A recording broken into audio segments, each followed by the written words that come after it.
포스코홀딩스가 이렇게 지금 외국인이나 기관이 많이 팔 이유를 사실 모르겠어요. 정상적인 포스코의 외국인 지분율은 몇 프로는 대략 50%예요. 근데 지금 현재 포스코 지분율 몇 프로인지 아세요? 29%예요. 역대 20년 동안 최저 지분이에요. 40%대에서 50% 정상화 되더라고요. 반드시 정상화 시켜놓는데 그 기간이 3년 정도 걸리더라고요.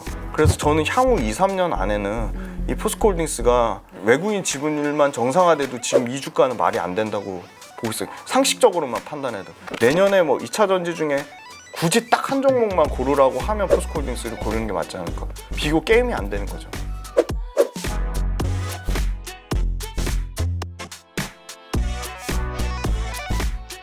일타 강사에게 듣는 경제일타 해법. 오늘은요, 개인의 훈훈한 투자를 위해 힘써주시는 분, 훈훈한 주식의 김지훈 대표님 모셨습니다. 대표님 어서 오세요. 안녕하세요. 본업은 전업 투자자고요. 예, 지금 김지훈의 훈훈한 주식을 유튜브 채널을 운영하고 있고 지금 2차 전지 관련된 책을 쓰고 있습니다. 기대되는 오늘 주제 이야기들이 많더라고요. 일단 한국 주식시장 어떻게 보시는지부터 한번 설명해 주세요. 그 주식은 위험 자산이잖아요. 안전 자산에 대한 매력도가 떨어져야지 주식이 당연히 매력적으로 보일 수밖에 없겠죠. 근데 지금 보시면 이제 국채 금리가 굉장히 견고한 수준이잖아요. 그래서 지금 사실은 채권 관련된 그 상품들이 막 쏟아져 나오고 있어요. 채권 관련된 뭐 장기채가 될 수도 있고 회사채가 될 수도 있고 뭐 국채가 될 수도 있고 그래서 굉장히 그 채권에 대한 기대감이 여전히 큰 상황이고 그러면 상대적으로 주식에 대한 매력도는 떨어지는 거죠. 그래서 쉽게 말하면 이제 채권의 기대 수익률이랑 주식의 그 기대 수익률의 차이를 일드갭이라고 하는데 일드갭이 아주 좋은 상황일 때는 뭐 8% 이상 나올 때도 있었는데 제가 체크한 바로는 현재는 일드갭이 4% 미만이다. 그래서 주식에 대한 매력도가 낮은 거는 분명한 것 같고 그렇다고 투자를 안 하기에는 사실은 주식이 가진 여러 가지 장점이 있죠. 그래서 시기까지는 잘 모르겠어요. 근데 워낙 우리나라는 굉장히 그 산업에 대한 포트폴리오가 잘 돼 있다고 보고 있거든요. 왜냐면 시가총액 1등부터 10등까지 이제 코스피를 보면 그 안에 반도체도 있고요. 그 다음에 제약바이오도 있고요. 그 다음에 헬스케어도 있고요. 그 다음에 소프트웨어도 있고 그리고 뭐 2차 전지도 있고 굉장히 다양한 자동차도 있고요.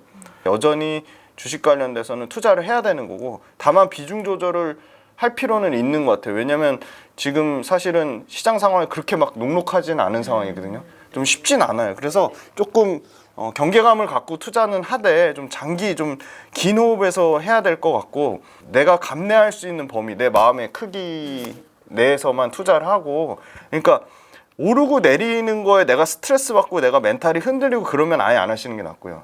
어떻게 보면 투자라는 거는 뭐 장기 막 중장기로 좋은 종목 오래 끌고 가면 수익을 낸다 하지만 그게 우리나라 국내 주식시장 실정에 안 맞을 수 있거든요. 그래서 저는 어떻게 보면 약간 기계적으로 조금 매매하는 것도 생각해 봐야 되는 게 기계적으로 매매한다는 의미는 단타를 치라는 게 아니고 철저하게 전략적으로 접근을 해야 되는 거죠. 내가 목표 수익률 15% 정했으면 그냥 가차없이 목표 수익률 15%에 더 갈 거라고 더 기대감이나 막 시장에서 좋은 이슈가 나오더라도 일단은 수익 실현해서 현금을 확보하는 거고요. 또 예를 들어 나는 이 회사를 엄청 좋게 봤는데 이 회사에 완전 꽂혔는데 이 회사가 계속 추세적으로 하락을 하는 거죠.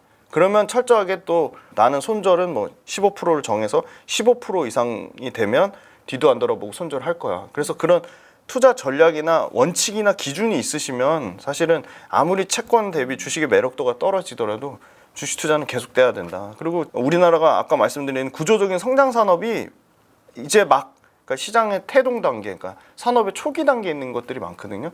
그래서 그런 측면으로 봤을 때는 숏트랙으로 아주 오래된 구조적으로 성장하는 산업은 조금 길게 롱텀으로 보고 그 다음에 방금 말씀드린 대로 내가 전략적으로 아주 철저하게 기계적으로 손절선을 정하고 매매하는 또 핫한 최근에 이슈가 되는 트렌디한 업종에는 또 그렇게 기계적으로 접근하고 이렇게 전략 두 가지 방법으로 좀 매매를 좀 유연하게 하셨으면 좋겠고 저는 투자는 하되 최근에는 조금 조심할 필요는 있다. 대표님이 포스코홀딩스도 좀 눈여겨보시는 것 같은데 네. 여기에 대한 좀 말씀도 부탁드릴게요. 네. 일단 포스코홀딩스는 기본적으로 철강 회사잖아요. 철강으로 실적 엄청 나쁠 거라고 그러는데 분기 영업이 1조 3천억 찍었거든요. 그럼 영업이 곱하기 4만 해도 5조 2천억이잖아요. 5조 2천억에 매출 85조 나는 회사니까 글로벌 철강 중에 포스코가 한때는 1등 철강 조강 생산량으로 1등까지 했었어요. 근데 지금 이제 한 4등 5등 정도인데 그래도 글로벌 탑5 안에 들어가는 회사죠. 근데 이제 완전 2차 전지 회사로 탈바꿈하잖아요. 뭐 예를 들어 딱 에코프로랑 비교해서 말씀드리면 에코프로는 이미 2차 완벽한 그냥 2차 전지 회사잖아요. 그냥 모든 밸류체인은 2차 전지잖아요. 근데 포스코는 그냥 철강 회사잖아요. 아직 2차 전지 매출이 안 나니까. 물론 포스코 퓨처엠이나 포스코 인터내셔널이나 포스코 HI 클린메탈은 다 2차 전지 관련된 사업을 하는데 정작 포스코홀딩스의 리튬 관련된 매출은 올해가 아니라 내년 말에 나오는 거죠. 24년도부터 나오는 거죠. 상업 생산은 호주 그 필바라 리튬 그 광산이 10월 달에 생산해가지고 실제 매출 찍히는 건 24년 하반기에 찍혀요. 그러면 언제 에코프로가 10배씩 날아갔냐면요. 완전히 2차 전지 소재 회사로 100% 매출이 찍힐 때 막 10배씩 날아갔거든요. 사실은 에코프로가 올해 1월부터 9월까지만 올라간 거로 사람들이 생각하는데 과거 2020년도에도 이미 많이 올랐고요.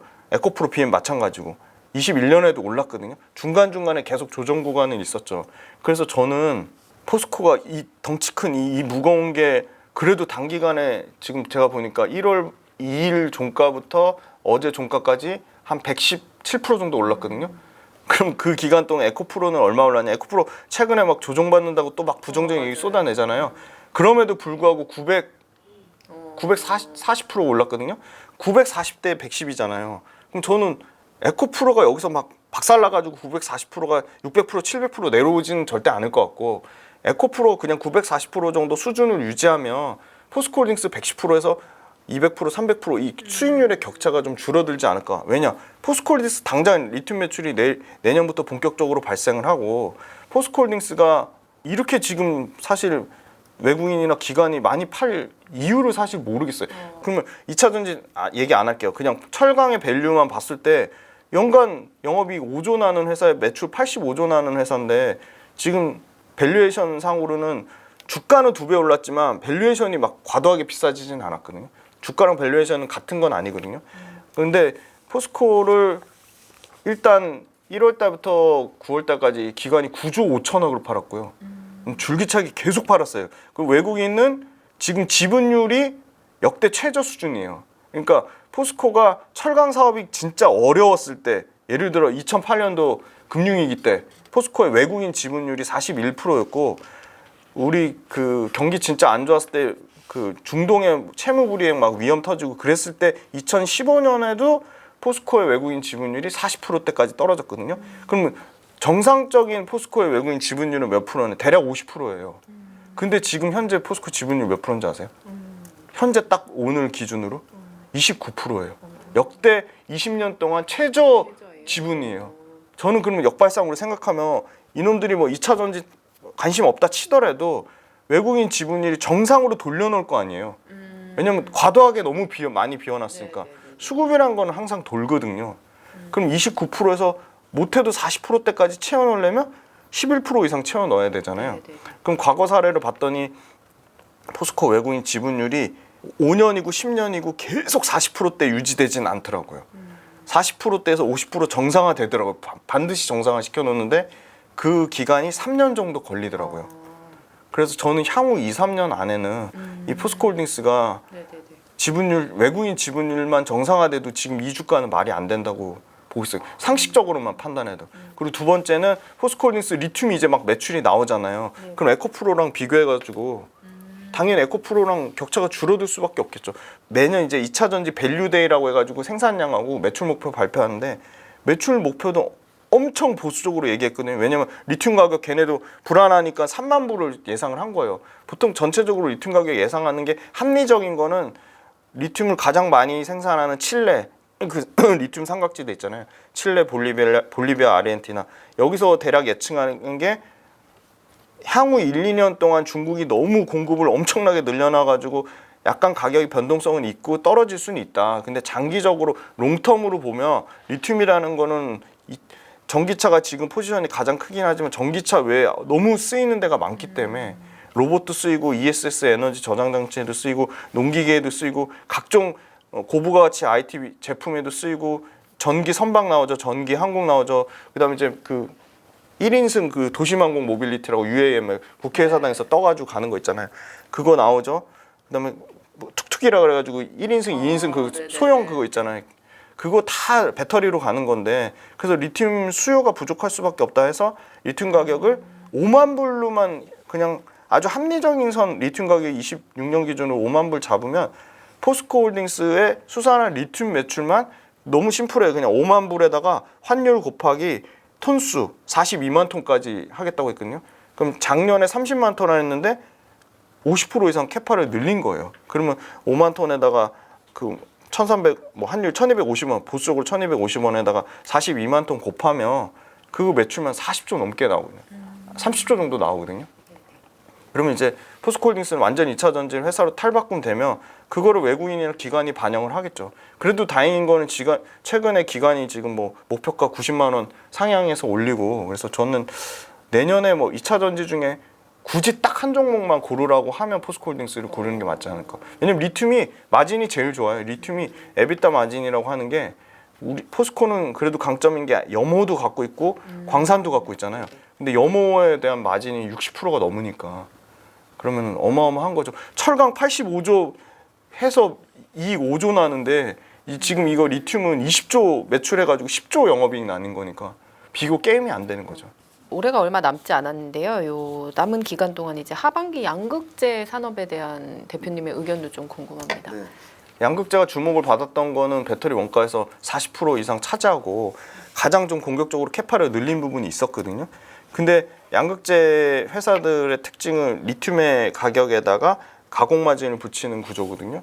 그래서 리튬 가격이 빠지면 양극재 판가가 빠질 수밖에 없는 건데 리튬 판가가 계속 빠졌죠. 지금도 제가 오늘 확인해 보니까 수산화 리튬 기준으로 47,000불에서 32,000불 초반까지 빠졌으니까 3% 정도 빠졌어요. 그러니까 많이 빠졌어요. 많이 빠진 건데 그럼 앞으로 추세적으로 계속 빠질 거냐? 그건 아니라고 보는 게 엄청나게 공급 많이 늘어났던 일부 그 소위 말하는 리튬 중국의 그 리튬 생산하는 업체가 떨어져 나가는 그러니까 알아서 소위 말하는 그들만의 치킨 게임으로 떨어져 나가는 업체들이 생기기 시작했고 그리고 지금 좀 더 장기적으로 아까 말씀드린 칠레라든지 뭐 다른 이제 그 리튬 관련돼서 우리나라 말고 다른 리튬 관련돼서 가격을 예측하는 업체가 향후 1, 2년 동안은 뭐 공급 가능이 일부 생길 수도 있는데 진짜 롱텀으로 3년이나 5년 롱텀으로 보면 공급이 수요를 못 따라간다는 의견이 더 합리적이거든요. 우리 그 광물지질자원협회 연구원 그분도 2027년 기준으로 수산화 리튬이 그래도 5만 톤당 5만 불 정도 수준을 유지할 거로 밝힌 기사가 또 있어요. 찾아보시면. 그래서 저는 단기적으로 가격 부침은 있겠지만 결국은 철저하게 수요와 공급에 따라 움직이면 수요가 공급보다 앞으로 더 많아지는 상황은 분명하니까 일시적으로 빠질 수는 있어도 결국 리튬 가격이 회복이 될 거라고 보고 있거든요. 그래서 리튬 가격 회복될 거를 반영해서 3분기까지는 7, 8, 9까지는 당연히 실적이 안 좋을 거고 4분기부터는 판가 회복이 된다고 보고 있거든요. 양극재 판가가. 예, 그래서 3분기까지는 좀 양극재 업체들이 좀 계속 소강 상태일 것 같고 그거를 극복하려면 삼성 SDI 막 40조 그런 대형 계약이 나와야 되는데 지금 어제 따끈따끈한 기사로 아주 굉장히 조금 기대해봐도 될 만한 내용 사실 이건 4월 달부터 기대감이 있었어요. 뭐냐면 이제 양극재 1등인 에코프로비엠이랑 배터리 셀 1등인 LG엔솔의 합작인 거죠. 근데 LG엔솔한테 어떻게 보면 에코프로비엠 뒤통수를 맞아가지고 2012년까지는 사실 에코프로비엠도 LG엔솔에 납품을 했었는데 2012년 이후로 10년 넘게 지금 거래 관계가 끊긴 거예요. 근데 그러기에는 에코프로비엠도 LG엔솔이라는 1등 업체를 LG엔솔이 그냥 1등이 아니잖아요. 중국 시장을 제외한 북미하고 유럽에서 1등이잖아요. 그러니까 에코프로비엠도 LG엔솔을 사실 놓치기 힘든 고객사인 거고 LG엔솔 입장에서도 심지어 5등 업체인 코스모 신소재한테도 계약을 줬거든요. 그러니까 LG엔솔은 지금 앞으로 북미에서 그 사실 향후 3년 동안 올릴 캐파만 지금 250기가와트면 북미 전체 시장의 3분의 1이 넘거든요. 3분의 1이 지금 거의 50% 가까이 북미 시장에서 LG엔솔을 키워야 되는데 그 50% 넘는 캐파를 감당할 만한 양극재를 LG화학이나 당연히 자체적으로 LG화학에서 40% 담당하니까 LG화학 제치더라도 코스모 신소재랑 사실은 뭐 LNF가 다 감당하기에는 사실 그 LG 엔솔 입장에서는 뭐 여러 가지 그러니까 리스크가 있는 거죠. 뭐 생산 품질에 문제가 생길 수도 있고 납기를 못 맞출 수도 있고. 그래서 LG 엔솔 입장에서 고객사 다변하면 나쁠 이유가 없어요. 그래서 거기다 1등이잖아요. 기술력 검증됐죠. 생산 캐파 압도적인 1등이죠. 그래서 LG 엔솔하고 에코프로비움하고 다시 합작한다는 얘기가 지금 나오고 있거든요. 그게 아주 신빙성 있는 게 에코프로가 그 포항에 4,570억 정도 신규 시설 투자를 했는데 그 중에 캠9이라고 완전 신규 라인이거든요. 기존 라인을 증축하는 게 캠9이라고 신규 라인인데 그 캠9이 뭐 하는 데냐면 저희 뭐 NCA, NCM 하잖아요. NCMX예요. 근데 X가 알루미늄이 될지 뭐가 될지 그거는 밝혀진 건 없는데 NCMX라고 해가지고 4원계 하이니켈 양극재인데 이 4원계 하이니켈 양극재를 쓰는 데는 LG 엔솔밖에 없어요. 삼성 SDI나 SKU는 안 쓰는 거예요. 그럼 LG 엔솔이 이거 지금 4원계 양극재 하는데 마침 에코프로비움이 캠9에 NCMX 지금 시설 투자하겠다고 한 거거든요. 그럼 그냥 고객사가 정해져 있는데 정해져 있는 수순인 거잖아요. 근데 계속 아니다 모르겠다 뭐 안 밝히고 했는데 일단 늘 그러는데 그게 기사화가 된 거예요. 어제 기사화가 돼서 아마 포항에 있는 NCMX 이거 100% LG 엔솔 물량이다. 그래서 아마 그러면 새로운 또 온기가 돌지 않을까.